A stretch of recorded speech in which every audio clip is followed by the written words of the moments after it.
my dear learners, you all are welcome to my online session of learning the most vibrant and fabulous language of programming, which is Python.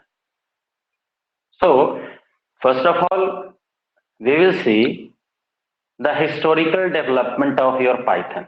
It means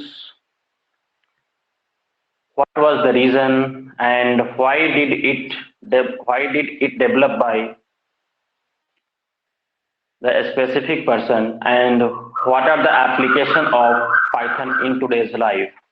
मतलब कि हम लोग सबसे पहले देखेंगे कि Python का डेवलपमेंट कैसे हुआ, फिर इसके फीचर्स क्या क्या हैं, जितने भी सारे प्रोग्रामिंग लैंग्वेजेस आज से पहले डेवलप हुए क्या ये उसी की तरह है या उससे थोड़ा डिफरेंट है या उससे इजी है या थोड़ा डिफिकल्ट है। तो इन सब चीजों के एनालिसिस हम लोग अभी करेंगे। तो इसलिए सभी आदमी शुरू करते हैं। सबसे पहले लिखें पाइथन। अब यहां पे लिखना है हम लोगों को introduction to Python, right about it. Introduction to Python. So this is our first step towards the programming language. Clear? आज हम लोग प्रोग्रामिंग लैंग्वेज में ये पहला कदम रखने जा रहे हैं और माँ सरस्वती से अपेक्षा है, प्रार्थना है कि हमारे बच्चों को समझ में अच्छे से आए। ओके, ताकि इनको ऐसा ना लगे कि what ever my teacher is teaching is totally out of my. Okay, तो कहने का मतलब है कि ऐसा नहीं है, बहुत सिंपल है, मैं आपको बताऊंगा, फिर आप जानेंगे समझेंगे। तो चलिए सबसे पहले हम डिस्कस करते हैं कि sir, have you heard the word Python ever been before it? क्या आप लोगों ने कभी इससे पहले पाइथन शब्द का नाम सुना है क्या?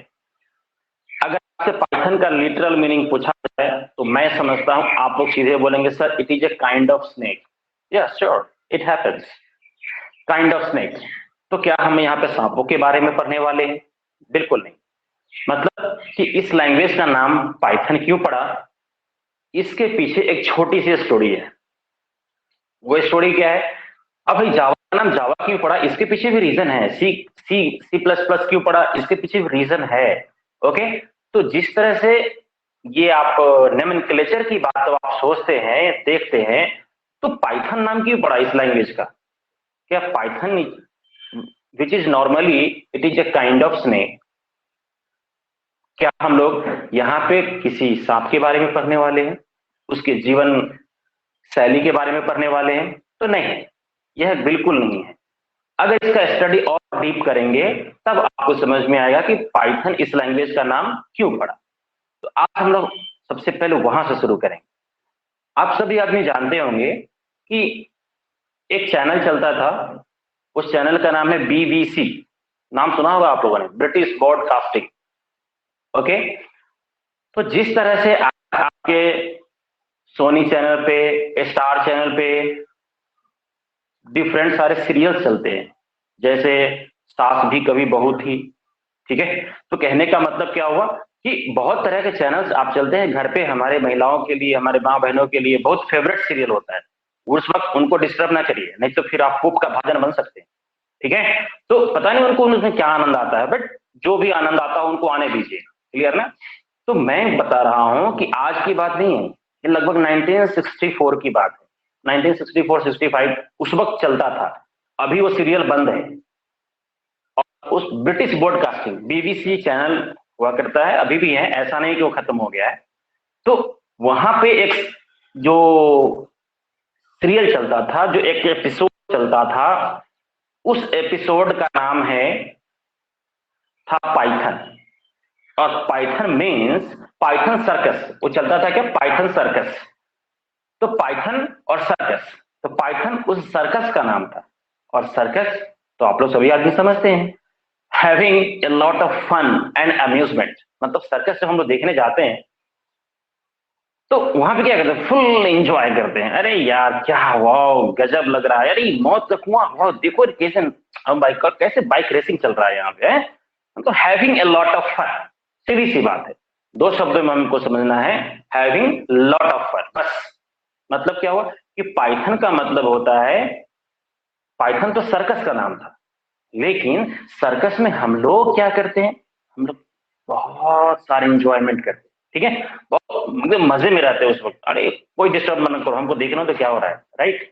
तो अब क्या हो रहा है कि having a lot of fun, मतलब आपको बहुत मजा आता है जिस काम को करने में, वो जिसे आप इंटरटेनमेंट का नाम देते हैं। Circus is a kind of entertainment, clear है, ये सोर्स ऑफ इंटरटेनमेंट, मतलब इंटरटेनमेंट के हमारे लिए जितने सारे साधन हैं उसमें सर्कस भी एक है, क्लियर है। तो अब क्या कहा कि सर तो फिर इससे क्या संबंध है, तो बिल्कुल, तो पाइथन लर्निंग में, पाइथन लर्न करने में आपको उतने ही मजा आएगा जितना आपको सर्कस देखने में आता है, ठीक है। मतलब कि आप पाइथन को सीखने में ऐसा ना समझे कि हमें बहुत बर्डन मिलने वाला है, थोड़ा सा मेंटल एक्सरसाइज थोड़ा होता है, लेकिन लेकिन क्या है, ये सबसे फनीएस्ट, सबसे इजीएस्ट एंड सबसे सिंपलेस्ट लैंग्वेज है टिल टुडे डेवलप्ड लैंग्वेजेस। मतलब आज तक जितने भी लैंग्वेज डेवलप्ड हुए हैं प्रोग्रामिंग फील्ड में, सबसे इजीएस्ट लैंग्वेज हमारा कौन है, पाइथन है। ओके, तो इसका नाम जो आया, इस लैंग्वेज का नाम बहुत सोच कर रखा गया कि भाई पाइथन सीखने में कहीं बर्डन तो नहीं, ऐसा तो नहीं कि हम लोग स्ट्रेस फील करते हो, वो complexity in, my God how would we learn this language. No, Python it is a kind of high level language, definitely it is a kind of high level language, but we will have great fun, great amusement for learning the Python. I hope it's quite clear to everyone. मतलब Python का origination कहां से हुआ, तो Python name क्यों पड़ा, origination तो अभी मैं बताऊंगा, अभी नेम क्यों पड़ा, अभी मैं नेम की चर्चा कर रहा था, नोमेनक्लेचर पे था। ओके, तो इसका नेम क्यों पड़ा पाइथन, ये रीजन था इसके पीछे। मतलब learners will have a lot of fun while learning this language, and that's why the name of language has been put here, what, Python. Clear, Prince? Is it clear to you? Yes, sir ji. You too. जी अच्छा जी, clear. Okay, very good. Neeraj, आपने मेरा पहला 2 class miss कर दिया है, तो आप वो सिर्फ लैंग्वेज से संबंधित था, पाइथन में आज ही बेसिकली शुरू कर रहा हूँ। इन लोगों से भी पूछेंगे तो मैं आपको बता दूं कि पिछला 2 क्लास हुआ है हमारा, वो सिर्फ लैंग्वेज इंट्रोडक्शन था, राइट। आज हम लोग अपना रियल प्लेटफॉर्म पर आकर इस स्टडी को शुरू कर रहे हैं, और पाइथन का ये फर्स्ट क्लास ही है, इसलिए नीरज आप घबराएंगे नहीं। ओके, चलिए, तो ये बात हो गई इसकी। अब कहता है कि पाइथन अब है क्या, चलिए सी बात है। आप याद होगा, आपको स्मरण होगा कि मैंने जब आपको लैंग्वेज का क्लासिफिकेशन बताया था, तो लैंग्वेज 2 तरह के बताया था, कौन कौन सा, एक लो लेवल लैंग्वेज, दूसरा high level language. Clear? Yes sir. तो आपको देखा होगा आपने कि पाइथन का नाम हाई लेवल लैंग्वेज के लिस्ट में था, मतलब एक ही नहीं, बहुत सारे हमारे पास लैंग्वेजेस हैं, उसमें से पाइथन एक है, क्लियर ना। तो बट लेकिन अभी recently most vibrant, most fabulous language के रूप में अगर इस्तेमाल किया जा रहा है, वो हमारा है पाइथन। अब कहोगे आचार्य जी क्या सर, इसके क्या केवल ओनली फीचर्स नहीं, क्या कुछ इसका ड्रॉबैक, तो मैं बाद में चर्चा करूँ। ओके, पहले कंसंट्रेट ओवर हियर, मैंने आपको बताया क्या, it is a general purpose, it is a general purpose high level programming language. सीधी सी बात है, जनरल पर्पस। अब जनरल पर्पस के रूप में भी इसका इस्तेमाल कर सकते हैं, छोटे छोटे सॉफ्टवेयर बनाने के लिए भी इसका प्रयोग आप कर सकते हैं, तो कोई दिक्कत नहीं। ओके, ऐसा नहीं कि जैसे आपने नाम सुना होगा फोर्ट्रान, फोर्ट्रान एक kind of high level language, but उसका इस्तेमाल केवल रिसर्च वर्क में होता है, मतलब साइंटिफिक वर्क में किया जाता है। फोर्ट्रान फॉर्मूला ट्रांसलेशन, ओके, वो भी क्या हाई लेवल लैंग्वेज ही, वो भी हमारा हाई लेवल लैंग्वेज है। आप उसका लिस्ट को देखिए, उसमें फोर्ट्रान लिखा हुआ होगा। ओके, अगर नहीं देखे हैं तो आप प्रीवियस वीडियो देख लेंगे, तो फिर आपको याद आ जाएगा कि हाँ सर आपने लिखाया था। ओके, तो मतलब क्या है, दूसरा था कोबोल, नाम सुना होगा आपने कोबोल। कोबोल का मतलब होता है कॉमन बिजनेस सीओ। यहाँ कोबोल का जो फुल फॉर्म होता है सीओ के लिए, कॉमन बिजनेस ओरिएंटेड लैंग्वेज, मतलब वो केवल बिजनेस पर्पस के लिए बनता था। लेकिन कहा कि नहीं, ये पाइथन जो है ये general purpose high level, okay, write about it, just I will explain it. Okay, you will forget it if only I am explaining there. Write about it. It is a general purpose high level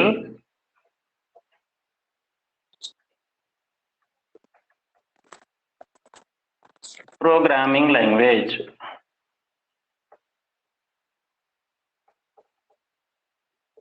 Okay, it is a general purpose high level programming language. Neeraj note भी करते चलें आप. Yes. उसके बाद कहा कि it has been created or developed. You can use another word. Okay, it has been created or developed by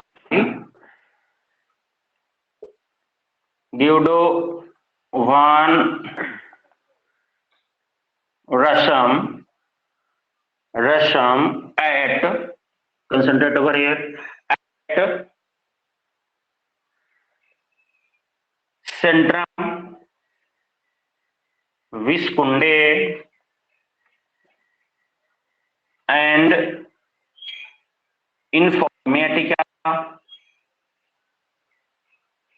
Centrum Visconde Informatica.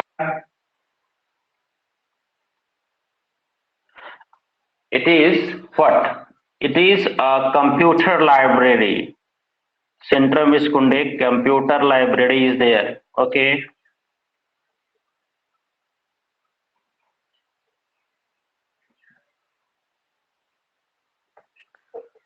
Library. Centrum Visconde Informatica, which is a library of computer science and first version released on 20th February 1991 at Netherlands.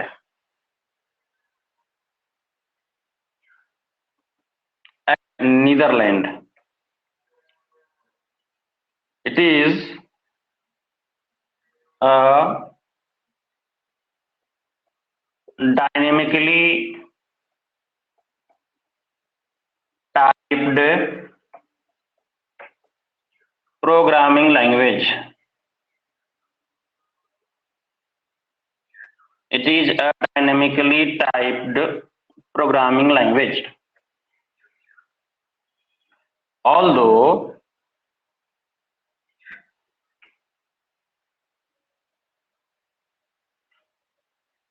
C, C++, Java, etc. जो previous languages बने हुए थे etc. are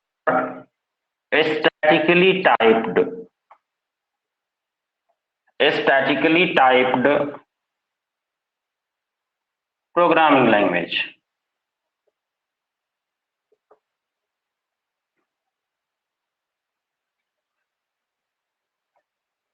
Okay, now write about it.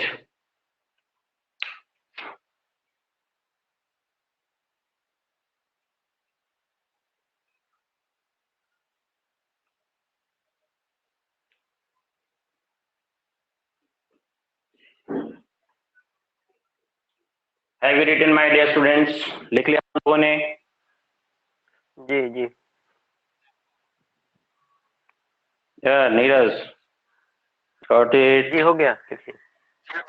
Okay, very good. Now understand about it. It is just a little bit script about your Python. अभी Python के बारे में जो मैंने पढ़ा, एक्सट्रैक्ट मैं इसके बारे में जो जानता हूँ, आप अगर कोई भी किताब पढ़ेंगे, आप इंटरनेट पे भी पढ़ सकते हैं, हमें कोई आपत्ति नहीं, कहीं से भी पढ़िए, लेकिन पढ़िए. ओके, तो आप फाइनली जो उसका एक्सट्रैक्ट होगा आपके सामने इस तरह से निकल कर आएगा. तो अभी हम इसको समझाते हैं, फिर से समझिए. मैंने कहा क्या कि ये क्या है हमारा, ये जनरल पर्पस प्रोग्रामिंग लैंग्वेज. मतलब क्या हुआ, इसका इस्तेमाल करके हम अपने डेस्कटॉप के लिए, अपने कंप्यूटर के लिए कोई भी सॉफ्टवेयर डेवलप कर सकते हैं. कोई भी जनरल व्यक्ति भी कर सकता है. जैसे अभी आपको मैं बताता हूं, हम लोग नाम सुने होंगे MS office, MS word, power point, spreadsheet etcetera. तो इन सबों का प्रयोग कोई जनरल व्यक्ति कर सकता है, कोई भी व्यक्ति कर सकता है। वो जनरल पर्पज है, जिसे लेटर लिखना हो, जिसे एप्लीकेशन लिखना हो, अगर कोई राइटर भी है उसे बुक कंपोज करनी है, उसका प्रयोग कर सकता है वर्ड डॉक्यूमेंट का। क्लियर है? जनरल पर्पज कोई भी व्यक्ति कर सकता है, इसीलिए कहा क्या कि पाइथन को भी कोई भी व्यक्ति सीख सकता है और उसका यूज करके सॉफ्टवेयर डेवलप कर सकता है। मतलब जनरल पर्पज, मतलब ये कोई स्पेसिफिकली एक किसी खास पर्पज के लिए नहीं बना हुआ है, आप हर एप्लीकेशन में इसका इस्तेमाल आप कर सकते हैं। तो आई थिंक जनरल पर्पज का मीनिंग क्लियर हो गया। ओके, अब आती है कि sir high level programming language. अभी नीरज को समझ में नहीं आएगी बात कि sir high level programming language का मतलब क्या होता है, लेकिन प्रिंस जी अगर ये बात बोलेंगे तो मुझे बुरा लगेगा, क्योंकि इनको मैं पढ़ा चुका हूं पहले। ओके, तो कहने का मतलब क्या है कि हाई लेवल प्रोग्रामिंग लैंग्वेज का मतलब क्या हो, मैंने आपको ये बताया था कि these programming languages, those programming languages, वैसे मैं थोड़ा सा बता देता हूं फिर से, प्रिंस का रिवीजन भी हो जाएगा और नीरज के लिए फर्स्ट टाइम है। तो those programming language which are similar to English language. सीधी सी बात है कि वह प्रोग्रामिंग लैंग्वेज जो अंग्रेजी की तरह बिल्कुल सिमिलर, समान है, और ये ह्यूमन, क्वाइट ह्यूमन अंडरस्टैंडेबल, मतलब यूजर को बहुत अधिक समझ में आता है। अगर आप प्रोग्रामर नहीं भी हो, नहीं भी प्रोग्रामिंग कर रहे हैं, लेकिन अगर आप उस कोड को लिखा हुआ देखेंगे तो आप समझ जाएंगे, तो इसका मतलब तो समझ में आ रहा है मेरे को, है ना? तो बिल्कुल similar to English language and more understandable to the user. तो वे सारे प्रोग्रामिंग लैंग्वेजेस हाई लेवल के कैटेगरी में रखे गए हैं। ठीक है, बस। तो हाई लेवल का मतलब समझ में आ गया। तो हाई लेवल का मतलब ये हुआ कि एक programming language which is similar to English language, बहुत बहुत सिमिलरिटी होती है। और उसके वर्ड्स, उसमें से बहुत सारे वर्ड्स ऐसे हैं जो आप विदाउट पाइथन पढ़े जानते हैं, ऐसा नहीं कि आप नहीं जानते, सबके जानते हैं। ठीक है, अब सपोज मैं एक शब्द की बात मैं करता हूं, जैसे मैंने कह दिया प्रिंट। अब बताइए प्रिंट मतलब कौन नहीं जानता है? तो प्रिंट मतलब हुआ, आप लोग अभी ये समझते हैं कि हार्ड कॉपी जनरेट करना होगा। अब कहोगे सर बहुत सारे टर्म्स जानते हैं, मतलब कौन सा? एक एग्जांपल के तौर पे मैंने आपको बताया कि एक वर्ड है उसमें प्रिंट, और इसका बहुत जगह प्रयोग होता है, बिना इसके कुछ नहीं होता है। मतलब क्या है? तो प्रिंट जो आपका, प्रिंस जी, प्रिंट जो आपका ये वर्ड है, इसका मतलब हम लोग क्या करते हैं, हार्ड कॉपी जनरेट करने के लिए करते हैं, लेकिन वहां पे क्या है, आउटपुट डिस्प्ले करने के लिए। तो क्या प्रिंट के बारे में आप पहले से नहीं जानते? ठीक है, जानते हैं। उसके बाद मैंने कहा इनपुट। इनपुट मतलब क्या होता है? लेना। आपको मैंने 6 क्लास नहीं पढ़ाया था, अगर आप लोगों ने यहाँ पे विद्या मंदिर में जब आए होंगे तो मैंने आपको 6 क्लास में ही पढ़ाया था क्या, इनपुट डिवाइस आउटपुट डिवाइस के बारे में बताया था। तो इनपुट क्या वर्ड आपको पहले से नहीं पता है? ठीक है, तो पहले से पता है। तो कहने का मतलब बहुत सारे टर्मिनोलॉजीज आपको यहाँ पे ऐसे मिलेंगे जो पहले से आप जानते हैं, तो इसलिए घबराने की कोई बात नहीं। तो हाई लेवल लैंग्वेज का मतलब समझ में आया कि एक ऐसा प्रोग्रामिंग लैंग्वेज जो अंग्रेजी से काफी मिलता जुलता होगा। ठीक है, और जो यूजर को, यूजर मतलब हम अगर कंप्यूटर यूज करने जा रहे हैं, हम अगर कोडिंग करने जा रहे हैं, हम अगर प्रोग्रामर नहीं भी हैं तो क्या फर्क पड़ता है, लेकिन जो लिखा हुआ कंटेंट होगा उसे आप इजिली पढ़ सकते हैं, इजिली समझ सकते हैं। नॉट बीइंग प्रोग्रामर, अगर आप प्रोग्रामर नहीं भी हैं तो भी आप समझ सकते हैं। ठीक है, तो इसलिए कहा कि high level language. Clear? Next कहा क्या कि it has been developed by Guido van Rossum. मतलब क्या है कि ये पाइथन लैंग्वेज जो आपका बना हुआ है, नीरज जी ऑडियो म्यूट कर लीजिए, बोलना हो तो आप ऑडियो ऑन करेंगे, वैसे ऑडियो म्यूट रखिए। तो मैंने क्या बताया कि अगर सबसे पहले कहा जाए कि भाई सबसे पहले किसने बनाया इसे, तो इसके फादर कह लीजिए, इसके जनक कहिए पाइथन लैंग्वेज के कौन है? ग्योडो वान रेशम, ग्योडो वान रशम, ग्योडो वान रशम। ठीक है, तो सबसे पहले क्या हुआ कि इन्होंने, यहां पे देखेंगे टर्म मैंने लिखा है Centrum विस्कुंडे Informatica. Oh my God, ये क्या है? तो Centrum विस्कुंडे Informatica is a kind of computer library just like your computer library. आपके स्कूल में जो कंप्यूटर लाइब्रेरी, कंप्यूटर लैब बना हुआ है ना, computer lab, library not computer lab, laboratory, sorry, computer laboratory. Okay, computer laboratory. Okay, computer laboratory. Clear? तो computer जो laboratory है, मतलब जहां पे कंप्यूटर प्रयोगशाला जिसको आप कहते हैं, राइट? तो कंप्यूटर प्रयोगशाला में ये इन्होंने सबसे पहले इसको डेवलप किया, बनाया, और इसका जो फर्स्ट वर्जन रिलीज हुआ, क्लियर है? तो वो फर्स्ट वर्जन जो था इसका 2.1, जो सबसे पहले डेवलप हुआ था, 2.1 उसका नाम रहा। पाइथन का वर्जन आप देखेंगे कि अभी मैं उस पर इस बात जो पढ़ाने वाला हूं उसमें इसकी बात चर्चा आएगी कि 20 फरवरी 1991 को इसका फर्स्ट वर्जन रिलीज किया गया, ठीक है? उसके बाद क्या कहा, कहां पे रिलीज किया गया भाई? ये कहां पे इसको डेवलप किया गया था? तो नीदरलैंड, ठीक है? अब बात आती है, एक बहुत ही टेक्निकल टर्म है, उसे ध्यान से आप देखेंगे तो यहां पे आपको नजर आया कि सर ये डायनेमिकली टाइप्ड प्रोग्रामिंग लैंग्वेज का मतलब क्या है? Dynamically typed programming language, clear है? डायनेमिकली टाइप्ड प्रोग्रामिंग लैंग्वेज ना, कंसंट्रेट वही है, बहुत सिंपल चीज है और इसे समझना बहुत ही सरल है। अब कहता है कि डायनेमिकली टाइप्ड का मतलब क्या होता है? तो आज तक जितने भी प्रोग्रामिंग लैंग्वेज आपने देखा होगा वो सारे के सारे, जैसे कुछ एग्जांपल्स मैंने लिखा है यहाँ पे, आप लोगों ने कभी पढ़ा ही नहीं है। तो C++, जावा जैसे प्रिंसिस के बारे में कंफ्यूज पहले हो रहे थे, सर ये सब एक ही है क्या? नहीं नहीं नहीं, सब अलग अलग है, थोड़ा सा कॉन्सेप्ट एक ही चलता है सब जगह, लेकिन ये सारे के सारे जो है ना, आप देखेंगे कि स्ट्रक्चर बदलता है, सिंटेक्स बदलता है, बस वर्क तो सब सर एक ही करता है। अगर आपसे कोई पूछ दे कि मेमोरी है, जैसे आप पेन ड्राइव का नाम सुनते हैं, हार्ड डिस्क का नाम सुनते हैं, भाई ये सब डिफरेंट डिफरेंट है, CD है, ये सब क्या है भाई? Actually they all are storage device. उनका प्राइम ऑब्जेक्टिव क्या है? डाटा को स्टोर करना। लेकिन इनका नाम अलग अलग क्यों पड़ा? तो इसका नाम अलग अलग इसके स्टोरेज कैपेसिटी के आधार पे पड़ा हुआ है, ठीक है? तो इसलिए घबराने की कोई बात नहीं है। तो मैंने कहा कि डायनेमिकली टाइप्ड का मतलब क्या हो? अभी आप देखेंगे कि अभी अगर आप घर से बाहर निकल रहे होंगे तो घर वाले लोग, आप अगर जर्नी पे जा रहे हैं तो घर में ही आपको बाहर के लिए लंच वगैरह पैक कर देंगे, बोलेंगे क्या करना है, होटल वोटल में खाने की जरूरत नहीं है क्योंकि अभी कोरोना की बाहर घूम रहे हैं, ठीक है? तो अब वहां पे क्या होगा?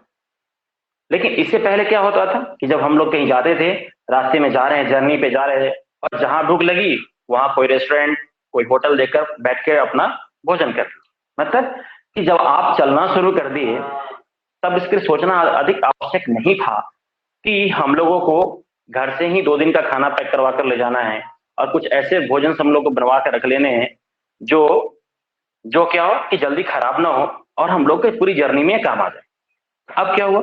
लेकिन पहले क्या था, ये कोई बात नहीं, ना जा रहा हूं ना, जहां भी रास्ते में जहां भूख लगेगी वहां खा लूंगा, ठीक है? तो वही बात यहां भी होती है कि अगर जो भी वेरिएबल्स, अब की ये मत सोचना कि वेरिएबल क्या होता है, इसकी चर्चा हम बाद में करने वाले। वैसे आप लोग अलजेब्रिक एक्सप्रेशन और इक्वेशन पढ़कर आए हो तो ये मत पूछना कि सर वेरिएबल क्या होता है, क्योंकि वेरिएबल आप लोगों ने बहुत प्रयोग किया है वहां, ओके? तो अब वहां पे क्या है, जैसे अरे XYZ वेरिएबल का मतलब और क्या होता है? जो ABCD आपने पढ़ा, पूरा अलजेब्रिक एक्सप्रेशन, इक्वेशन, सब में XYZ के बारे में पढ़ा आपने। तो अब क्या है, तो वेरिएबल्स जो आप पहले के प्रोग्रामिंग लैंग्वेजेस में जितना इस्तेमाल करना होता था उसको सबसे पहले फर्स्ट में हमको डिक्लेयर करना पड़ता था कि मैं I am going to use XYZ ABCD, जो भी आपको यूज करना था पहले आपको इंडिकेट करना पड़ता था, बताना पड़ता था। पाइथन बोलता है सर इसकी कोई आवश्यकता नहीं है, आपको जब जरूरत पड़ता है तब ले लो ना सर, ओके? मतलब कि आप एकदम फ्री है कि हमें जब जहां जरूरत पड़ेगी हम वहां पे वेरिएबल और फंक्शंस का डिक्लेरेशन खुद से कर लेंगे। लेकिन अर्लियर प्रोग्रामिंग लैंग्वेज में सुविधा नहीं थी, तो इसीलिए कहा डायनेमिकली टाइप, मतलब जब आपको जरूरत पड़े तो वेरिएबल यूज कर लीजिए और नहीं पड़े। अब यहाँ पे वेरिएबल का मतलब कुछ और होता है, इसलिए थोड़ा सा चेंज है। वहां पे क्या था कि उसका वैल्यू जब अननोन होता था तब आप वहां पे क्या मानते थे कि let the length of rectangle be x, clear है? तो आप मतलब कि आपको लेंथ जो वेरिएबल का पता नहीं, तो अननोन क्वांटिटी को एक्सप्रेस करने के लिए आप वहां पे वेरिएबल का इस्तेमाल करते थे, सीधी सी बात। लेकिन यहाँ पे वेरिएबल का प्रयोग डेटा स्टोर के लिए करते हैं, जैसे डेटा स्टोरेज के लिए करते हैं। जैसे आप अभी तक बचपन से लेकर कभी ना कभी कंप्यूटर तो यूज किया ही होगा, मुझे ऐसा लगता है क्योंकि आप लोग को मैंने ही पढ़ाया है, तो थोड़ा बहुत आपने कंप्यूटर नाम लिखना तो सीख लिया होगा। ओके, उसमें आप फाइल को सेव करना भी सीख लिया होगा। तो फाइल जो आप सेव करते हैं, सर व्हाट इज दैट? आप उस वक्त जो नाम प्रोवाइड करते हैं वही तो वेरिएबल है ना? क्लियर? ये पहले से आपको पता है, मैं कोई नई बात नहीं बता रहा हूं, थोड़ा सा फॉर्म चेंज करूंगा, इसलिए घबराइएगा नहीं। तो अब क्या था, जो भी नाम आपने दिया उसको कंप्यूटर ने एक्सेप्ट किया, लेकिन कुछ नाम पर रिस्ट्रिक्शन था वहां भी और यहां भी रहेगा। जैसे आप किसी भी फाइल का नाम साइन ऑफ इंटरोगेशन नहीं रख सकते। रख सकते हैं क्या? रख के थोड़ा देख के देख लेना, एक्सेप्ट कर लिया तो फिर बता देना। ठीक है, तो मतलब क्या हुआ कि जो रिस्ट्रिक्शन वहां था वो रिस्ट्रिक्शन यहाँ भी है कि साइन ऑफ इंटरोगेशन आप फाइल नेम के रूप में प्रयोग नहीं कर सकते। करके देख लेना, हो जाए तो मुझे बता देना, तो मैं भी आपसे सीख लूंगा। ठीक है, तो मतलब बहुत सारे वहां पे भी रिस्ट्रिक्शन थे।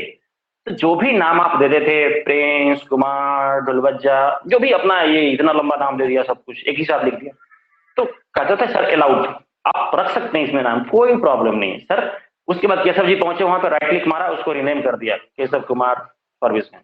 Oh my God!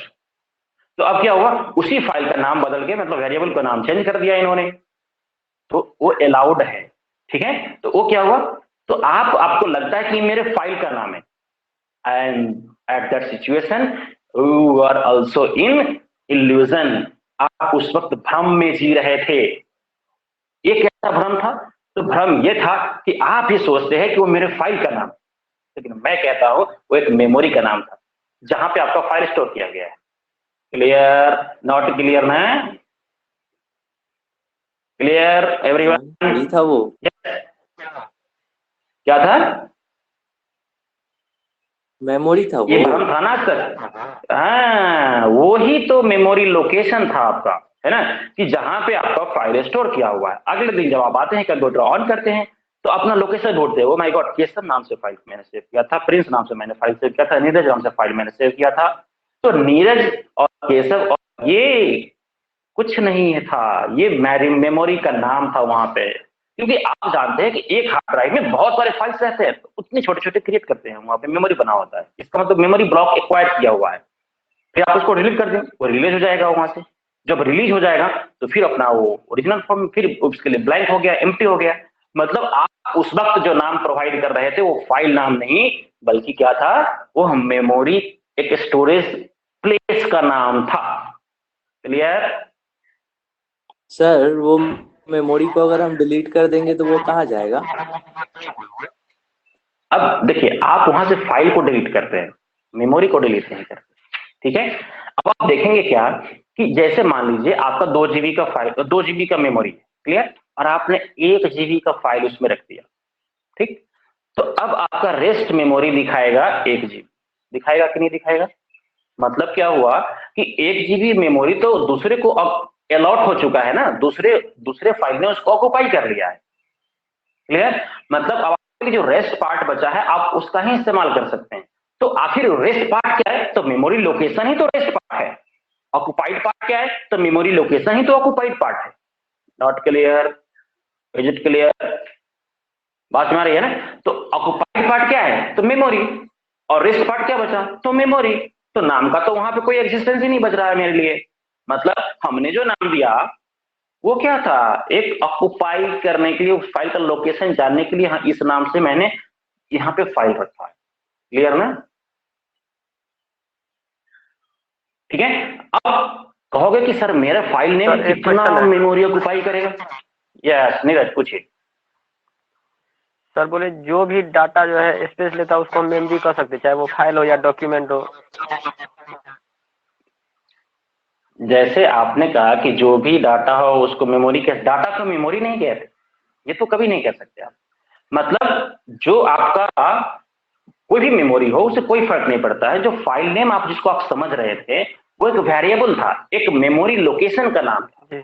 मैं ये कह रहा हूं, हाँ, डाटा तो आप कुछ भी रखिए, उसे कोई फर्क नहीं पड़ता है। अब फाइल नेम रखा हुआ है नीरज, अभी कोई जरूरी थोड़ी नहीं कि नीरज की बायोग्राफी उसमें सेव है, ऐसा हो सकता है क्या? नहीं। मतलब दूसरा कंटेंट कुछ भी हो, आपका डाटा कोई भी हो, कोई फर्क नहीं पड़ता है, वह मेमोरी लोकेशन का नाम बता रहा है कि नीरज। क्लियर? यस। तो मतलब मेमोरी लोकेशन का वहां पे नाम हो गया। और आप उसे चाहे तो चेंज कर सकते हैं, बदल सकते हैं, उसमें कुछ भी है, कोई भी नाम रख सकते हैं। ओके, तो अब क्या हुआ कि आप जो ऑक्युपाई मेमोरी होगा, आखिर नाम जो आपका रखा गया, उस फाइल का जो साइज था, वो साइज ने क्या किया, उस फाइल ने क्या किया, उतना मेमोरी ब्लॉक को, स्पेस को ऑक्युपाई कर लिया, मतलब घेर लिया, अपना स्थान निर्धारित कर लिया कि भैया इतना स्पेस हमको चाहिए। क्लियर है? अब जो रेस्ट बचेगा वो आपको शो करेगा। तो बचा क्या, मेमोरी। और ऑक्युपाई क्या हुआ, मतलब वहां पे मतलब मेमोरी क्या हुआ, एक स्पेस हुआ ना भाई, मेमोरी क्या हुआ, एक स्पेस। तो उस स्पेस को ब्लॉक किसने किया, आपके फाइल ने किया। तो आपका फाइल क्या हुआ, वो तो आपका फाइल तो डेटा है, लेकिन उस मेमोरी स्पेस का, उस रेंज का नाम क्या हो गया, उस रेंज का नाम हो गया नीरज। अब जैसे देखिए, ये पृथ्वी, सबसे पहली बात समझ लो, सबसे पहली बात, ये लैंड, आपने कभी देखा क्या लैंड का टुकड़ा टुकड़ा हुआ है क्या, नहीं। लेकिन हम लोग उसमें क्या कर सकते हैं, हम लोग अपने सेल्फ सेटिस्फैक्शन के लिए उस लैंड पे हम लोग बाउंड्री दे लेते हैं, कहते हैं ये प्रिंस जी का बाउंड्री, अरे वाह इसमें इनका घर बना हुआ है।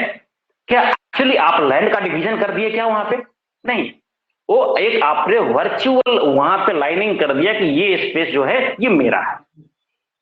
क्लियर भाई? आप अगर आपकी मेमोरी, आपका जो लैंड सरफेस है, क्या आपने उसका टुकड़ा कर दिया क्या, नहीं। मतलब क्या हुआ एग्जैक्टली वहां पे जो आप एक लैंड समझ लीजिए, तो आपका स्टोरेज स्पेस। अब उस पे, अब उसके बगल में केशव जी का घर बना हुआ, उसके बगल में नीरज जी का कैंपस है, ठीक है। तो ये क्या है, तीनों आज अपना अपना बाउंड्री किए हुए हैं सर। ये क्या है एक्चुअली सर, ये वर्चुअल पार्टीशन है इस लैंड का। क्लियर है? आप लैंड को डिवाइड नहीं कर रहे हैं, आप एक हाइपोथेटिकल अपना ऑक्युपाई कर रहे हैं स्पेस की, हाँ यहां से लेकर यहां तक ये पूरी जमीन मेरी है। तो आपने ऑक्युपाई किया क्या, जमीन। तो बचा क्या हुआ है आपको, ऐसा नहीं कि पूरे विश्व में, पूरे धरातल पे सिर्फ आप ही का घर है, उसके बगल में दूसरे का भी है, तो दूसरा ने ऑक्युपाई कर लिया। तो छोटा छोटा स्पेस तो सब ऑक्युपाई करते जा रहे हैं। और ये नेम क्या है, नीरज, ये नेम क्या है, केशव, ये क्या है, ये वेरिएबल नेम है। कल आपके बेटे पोते हो जाएंगे, कल उसका वहां पे आ जाएगा, आएगा कि नहीं आएगा। और उससे पहले, आपके नेम से पहले आपके दादाजी का नाम था, उससे पहले उनके पिताजी का नाम था, ये था ना। तो नाम तो बदलते रहता है, यही तो वेरिएबल है, यही तो वेरिएबल है। क्लियर है? जो वेरी कर रहा है, बदल रहा है टाइम टू टाइम। और 5 पीढ़ी बाद पता नहीं नाम उसका XYZ ही होगा, मान लेते हैं, ठीक है। तो 5 पीढ़ी बाद जब उसका नाम XYZ होगा, नाम कुछ भी होगा, लेकिन कुछ ना कुछ नाम तो होगा उस लैंड ओनर का। अरे होगा कि नहीं होगा? ओ माय गॉड, कंफ्यूज, ठीक होगा है। सर। ये तो नाम वेरिएबल क्या हुआ, तो यही नाम है ना कि आप प्रिंस हैं, कल पिताजी थे, परसों दादाजी थे, और आने वाली पीढ़ी में XYZ होंगे ना। तो this is called what, variable. तो एक्चुअली आपका नाम तो वेरी कर रहा है, उस लैंड तो वही है, लैंड न घट रहा है, न बढ़ रहा है, न घट रहा है, न बढ़ रहा है, लेकिन वो कह रहा है कि उसका सिर्फ नाम बदल रहा है। क्लियर ना? Yes, yes sir. चलिए, तो अब समझ में आया कि डायनेमिकली टाइप्ड प्रोग्रामिंग लैंग्वेज का मतलब मैंने ये बताया था कि आप जब चाहे डाटा स्टोरेज के लिए आप स्वतंत्र है, वेरिएबल क्रिएट कर सकते हैं, ले सकते हैं। लेकिन पहले के जो प्रोग्रामिंग लैंग्वेजेस थे उसमें आपको पहले डिक्लेयर करना पड़ता है, पहले डिक्लेयर करना पड़ता है, पहले बताना पड़ता है, just like your science experiment. Oh my God, नहीं समझ में आया? साइंस में आप लोगों ने कोई एक्सपेरिमेंट किया नहीं होगा, क्योंकि आप लोग तो ऐसे ऐसे पढ़ते रहते हैं। तो एक्सपेरिमेंट करने जाना है, जैसे आपको वहां पे क्या बनाना है, वाटर बनाना है, तो आपको क्या क्या लेना पड़ेगा, शुरू में पहले निर्धारित करना पड़ेगा। ये बीकर है, ये फ्लास्क लेना पड़ेगा, ये हाइड्रोजन लेना पड़ेगा, इतना अमाउंट में ऑक्सीजन लेना पड़ेगा। ये फर्स्टली थ्योरेटिकली आपको पहले निर्धारित करना पड़ता है कि सर अगर हमको वाटर बनाना है तो इतनी चीजों की रिक्वायरमेंट मुझे होगी। क्लियर ना? लेकिन कुछ नया बनाना है, अब किस चीजों की रिक्वायरमेंट होगी, पता कर सकते हैं क्या, नहीं। तो कहने का मतलब क्या हुआ कि इसमें डायनेमिकली टाइप्ड है, मतलब आपको जब चाहे, जितनी इच्छा हो उतना डिक्लेरेशन कर सकते हैं। क्लियर? Yes sir. ओके, चलिए ये नोट कर लिया।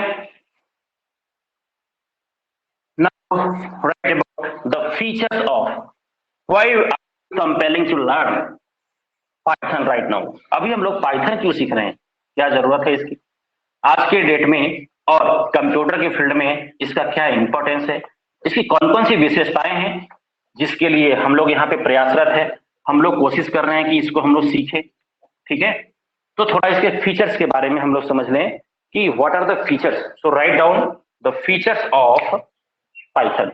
Okay,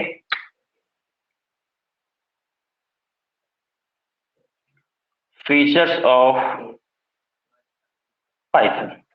okay,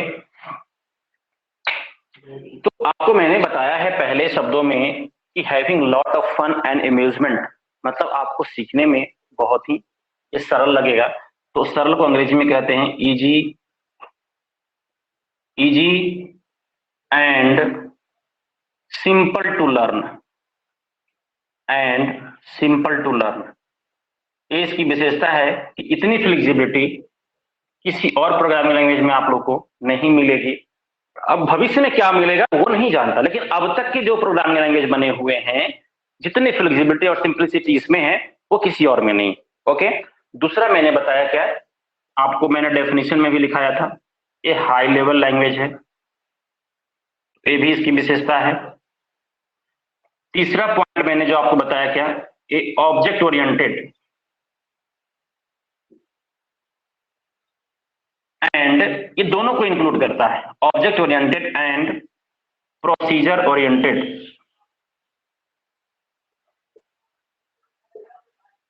oriented programming language. अब इसकी चर्चा हम लोग इसके बाद करते हैं, घबराने की कोई बात नहीं। Programming language clear.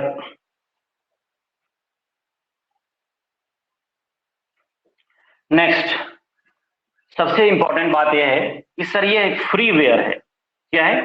फ्रीवेयर, मतलब पाइथन का सॉफ्टवेयर आप फ्री में डाउनलोड कर सकते हैं, free of cost. Clear. Next है हमारा क्या, मैंने कहा कि सर इसका प्रयोग हम लोग जो करते हैं वह एम्बेडेड कंप्यूटिंग में भी करते हैं। एम्बेडेड कंप्यूटिंग में इसका हम लोग प्रयोग करते हैं, ठीक है। उसके बाद मैंने आपको बताया था इंटरप्रेटर के बारे में। क्लियर ना, मतलब यह इंटरप्रेटेड लैंग्वेज है, इंटरप्रेटेड लैंग्वेज है सर। अब इंटरप्रेटर क्या है, नीरज को थोड़ी परेशानी हो सकती है, मैं समझता हूं, लेकिन अगर मेरा वीडियो देख लेंगे तो परेशानी नहीं होगी। आप यूट्यूब चैनल पे जाके उस वीडियो को देख लीजिए, ठीक है। इंटरप्रेटेड लैंग्वेज है हमारा ये, ठीक है। नेक्स्ट, नेक्स्ट है हमारा क्या, right about it,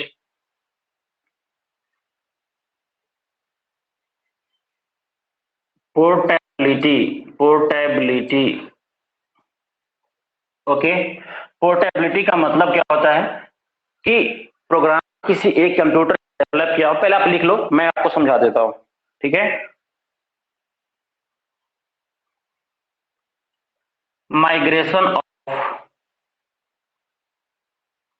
one platform to another platform,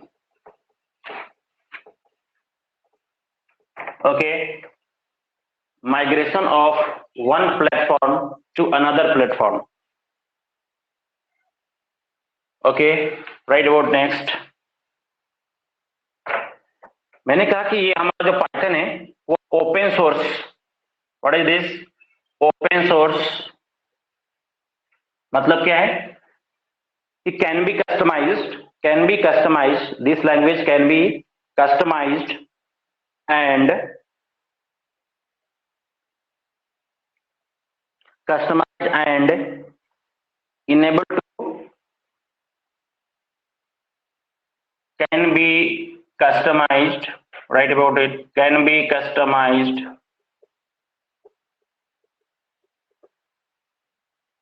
can be customized and enable to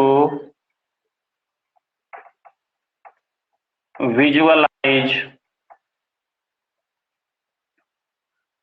internal codes,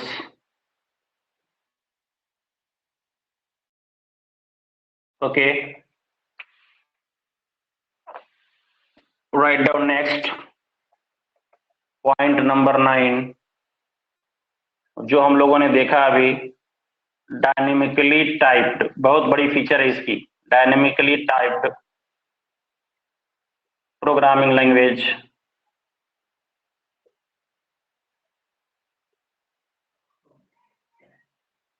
okay, dynamically typed programming language.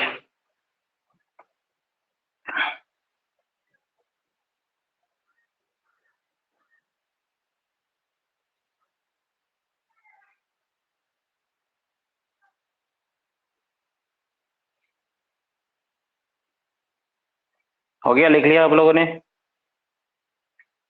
Yes sir. Next, extensible. Next point, write down extensible. Extensible means allow the changes. Extensible means allow other language. Allow language.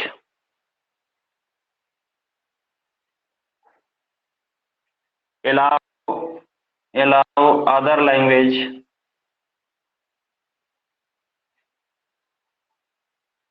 Code in Python.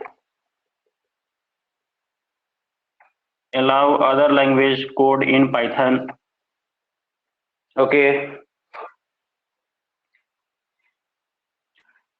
Next है 11th point, rich extensible, rich extended library, rich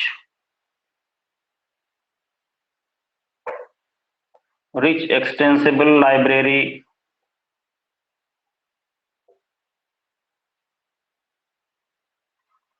rich extensible library. Okay, and last one is your platform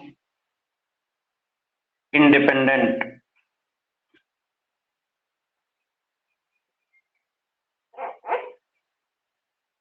Platform independent.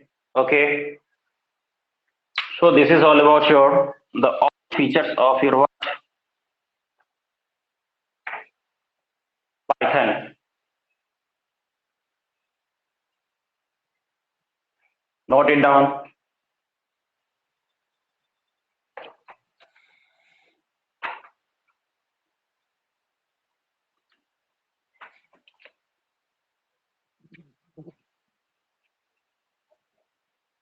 Okay, notate, लिख लिया आप लोगों ने?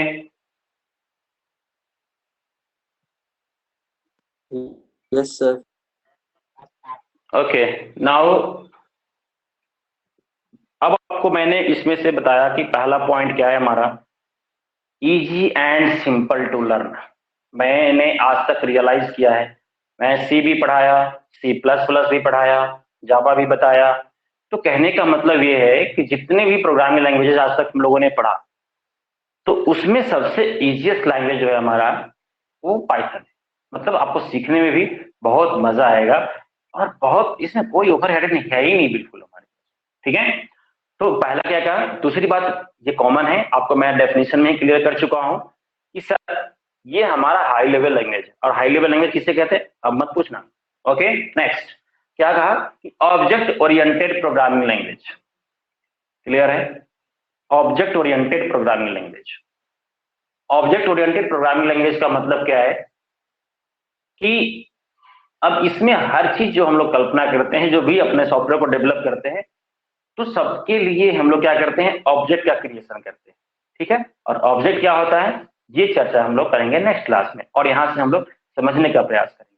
तो आज के लिए इतना ही, जितना अभी तक आपको सिर्फ मैंने बताया, इसका एक्सप्लेनेशन नहीं दिया। ऑब्जेक्ट ओरिएंटेड क्या है, इस कॉन्सेप्ट को हम लोग फिर नेक्स्ट क्लास में वहां से आगे बढ़ेंगे। ठीक है, थैंक यू। कुछ पूछना है तो पूछ सकते हैं आप। Thank you. अभी तक क्लियर है? Yes sir. Yes sir, all clear. Now या वेरी गुड। नीरज, आपका फर्स्ट क्लास पास। नीरज, समझ में आया थोड़ा थोड़ा?